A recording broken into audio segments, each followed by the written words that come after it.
Hello friend. आज આપણે book રિવ્યુમાં પર્યાવરણની એક આ સબ્જેક્ટ વિશેની બુક છે, યુવા પરિષદ દ્વારા તાજેતરમાં બહાર પાડવામાં આવેલી છે. અને આપણે જે સિરીઝ છે એનસીઈઆરટીની બહાર પાડવામાં આવેલી છે યુવા પરિષદ દ્વારા ધોરણ 6 થી લઈને 12ની, તેમાં અલગ અલગ વિષયની બુક બનાવવામાં આવેલી છે. તો આજે અહીંયા આપણે પર્યાવરણ વિષય માટેની એક આ બુક રિવ્યૂ કરશું.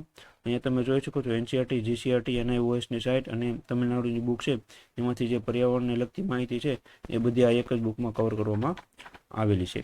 આવી રીતના આપણે બીજા પણ સબ્જેક્ટના બુક રિવ્યૂ કરેલા છે, ક્લાસ 3 બુક લિસ્ટમાં જઈને તમે એ પણ જોઈ શકો છો. યુવા પરિષદ દ્વારા જે કંઈ તાજેતરમાં બુક બહાર પાડવામાં આવેલી છે તેના બધા રિવ્યૂ કરેલા છે. હવે સૌપ્રથમ તો આ બુક કોને ન લેવી એ ખાસ એક જણાવી દઉં, કારણ કે ઘણા વિદ્યાર્થી મિત્રોની કોમેન્ટ આવે છે કે સર અમારે આ બુક લેવી કે ન લેવી અને કઈ બુક લેવી. તો એ વિદ્યાર્થી મિત્રોને જણાવી દઉં, જે વિદ્યાર્થી મિત્રોએ ફોરેસ્ટ ગાર્ડની તાજેતરમાં એક્ઝામ આપેલી છે તેની પાસે ફોરેસ્ટને લગતી તમામ માહિતી હશે, અથવા કોઈ પણ પ્રકાશનની એક બુક હશે, યુવાની હશે અથવા વર્લ્ડ ઇન બોક્સની અથવા લિબર્ટીની કોઈ પણ પ્રકાશનની બુક હશે ફોરેસ્ટને, એટલે એમાં પર્યાવરણને લગતી તમામ માહિતી કવર થઈ જતી હોય છે. એટલે તે વિદ્યાર્થી મિત્રોને આ બુક લેવાની જરૂર નથી. ભલે આમાં એનસીઈઆરટી, જીસીઈઆરટી લખેલું છે તો પણ તમારે લેવાની જરૂર નથી, કારણ કે આમાં ડીપમાં માહિતી બધી બુકમાં આવી ગઈ છે. અને બીજું તો કે જે વિદ્યાર્થી મિત્રોએ જીસીઈઆરટી વાંચેલી છે ધોરણ 6 થી લઈને 10ની, એમાં પણ એન્વાયરમેન્ટ આવે છે ઘણું ખરું, અને 11-12ની એન્વાયરમેન્ટની પણ અલગથી એક બુક આવતી હોય છે. જો એ પણ તમે રીડ કરેલી હોય તો પણ તમારે આ કંઈ રીડ કરવાની જરૂર નથી. અને જે વિદ્યાર્થી મિત્રો એનસીઈઆરટી વાંચે છે તેને તો આ બુક એ કોઈ લેવાની જરૂર નથી, કારણ કે એનસીઈઆરટીમાંથી આ બધી બુક બનાવવામાં આવેલી છે. અને આમાં અમુક તમને ચેપ્ટર પણ બતાવું જેથી તમને ખ્યાલ આવે કે આ બુક કેવી બનાવવામાં આવેલી છે, અને ઇન્ડેક્સ પણ તમને બતાવી દઈશ જેથી કરીને તમને ટોપિકના નામની ખબર પડે. અને બીજા કંઈ પ્રશ્નો હોય આ બુકને લગતા અથવા આ વિષયને લગતા તો નીચે કોમેન્ટમાં જણાવજો કે સર અમારે આ બુક લેવી કે ન લેવી. બીજું અહીંયા તમે જોઈ શકો છો આ ઇન્ડેક્સમાં અહીંયા તમને બતાવી છે. ઇન્ડેક્સમાં જેટલા ચેપ્ટર આપેલા છે આ બધા ચેપ્ટરમાં કવર કરવામાં આવેલા છે. અહીંયા બેઝિક ઇન્ડેક્સ છે, અહીંયા ડીપમાં તમારે ટોપિક વાઇઝ જોવું હોય તે પણ તમને ઇન્ડેક્સ અહીંયા બતાવી દઉં. અહીંયા પહેલો ચેપ્ટર પર્યાવરણ છે, બેઝિક માહિતી. પછી ઇકોસિસ્ટમ વિશે માહિતી આપેલી છે, નિવસન તંત્ર વિશે માહિતી આપેલી છે. પછી અહીંયા અલગ અલગ જૈવ વિવિધતા, નિવસન તંત્રના પ્રકારો, પછી જૈવ વિવિધતાના સંરક્ષણો, પછી પોલ્યુશન વિશે માહિતી આપેલી છે અલગ અલગ, જળવાયુ પરિવર્તન, એસિડ વર્ષા, ઓઝોન સંરક્ષણ, પછી જંગલો, પછી પર્યાવરણ, પછી રાષ્ટ્રીય ઉદ્યાનો, અભયારણ્યો, જે આરક્ષિત ક્ષેત્રો એની વિશે માહિતી આપેલી છે, કાયદાઓ વિશે આપેલી, સંસ્થાઓ વિશે, અને લક્ષ્યો આપેલા છે, ટકાઉ વિકાસના લક્ષ્યો જે હોય છે તે આપેલા છે બધા.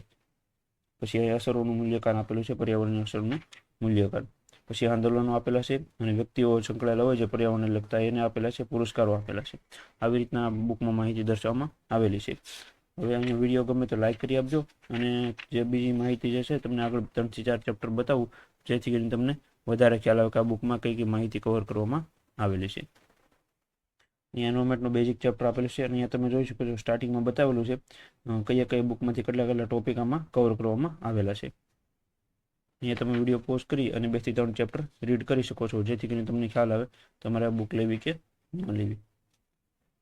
અહીંયા પહેલા પર્યાવરણને લગતી જે છે એ બેઝિક માહિતી બધી આપેલી છે, વાતાવરણને લગતી માહિતી આપેલી છે, વાતાવરણના સ્તરો આપેલા છે, તેની બધી માહિતી કવર કરવામાં આવેલી છે.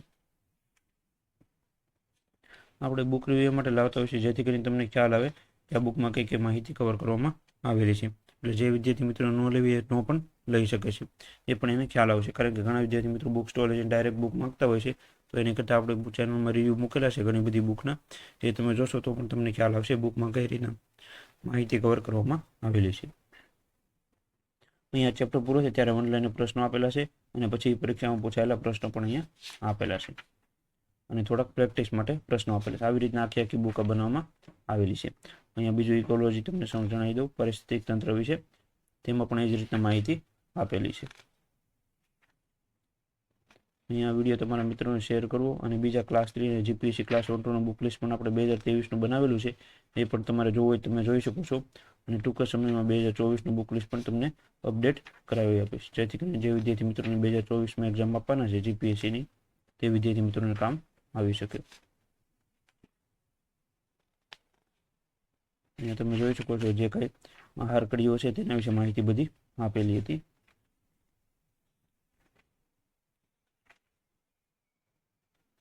પછી બાયોજીઓ કેમિકલ છે, સાયકલ જે છે એ બધા આપેલા છે, ચક્રો, જળ ચક્ર છે, નાઇટ્રોજન ચક્ર છે, ઓક્સિજન ચક્ર છે, ફોસ્ફરસ ચક્ર છે, સલ્ફર ચક્ર છે, તેના વિશે માહિતી આપેલી છે. આવી રીતના આખી આખી આ બુક બનાવવામાં આવેલી છે. હવે આખી બુક તો તમને નહીં બતાવી શકું, અહીંયા તમે જોયું એટલે તમને ખ્યાલ આવી ગયો હશે કે આવી રીતના આખી બુક બનાવવામાં આવેલી છે. અને ખાસ એક જે વિદ્યાર્થી મિત્રો આ બુક લેવા માગે છે તે લઈ શકે છે. જે વિદ્યાર્થી મિત્રો એનસીઈઆરટી જીસીઈઆરટી અથવા એન્વાયરમેન્ટ કોઈ બુકમાંથી ન કરેલું હોય તે બધા વિદ્યાર્થી મિત્રો આ બુક લઈ શકે છે. આ બુક સારામાં સારી બુક છે. તમારો ક્લાસ 3 તો આમાં સારામાં સારું કવર થઈ જશે. કોઈ પણ ક્લાસ 3ની સબ્જેક્ટ વાઇઝ પરીક્ષા હોય કે પછી બીજી કોઈ પણ પરીક્ષા હોય, પીએસઆઈ હોય, એએસઆઈ હોય, પછી કોન્સ્ટેબલ હોય, તે બધી આમાં તમારે કવર થઈ જશે. પછી એન્વાયરમેન્ટનો એક ટોપિક આ બુકમાંથી તમારે આરામથી કવર થઈ જશે. હવે આ બુકની પ્રાઇસ તમને જણાવી દઉં, જેથી કરીને જે વિદ્યાર્થી મિત્રોને લેવું હોય તેને ખ્યાલ આવે. 330 રૂપિયા પ્રાઇસ છે, પણ આમાં પણ તમને ડિસ્કાઉન્ટ મળશે. નીચે કોન્ટેક્ટ નંબર આપેલો છે, ત્યાં તમે ફોન કરશો એટલે સંપૂર્ણ માહિતી તમને જણાવી દેશે. આ બુક તમારા ઘરે બેઠા ફ્રી કોરિયરમાં તમને મળી જશે સારા એવા ડિસ્કાઉન્ટમાં. આવી રીતના એક બુક રિવ્યૂ હતો, અને બીજા પણ બુક રિવ્યૂ આવશે આપણી ચેનલમાં, એટલે ચેનલમાં જોડાયેલા રહેજો, જેથી કરીને તમને નવી નવી અપડેટ મળતી રહે. Thank you.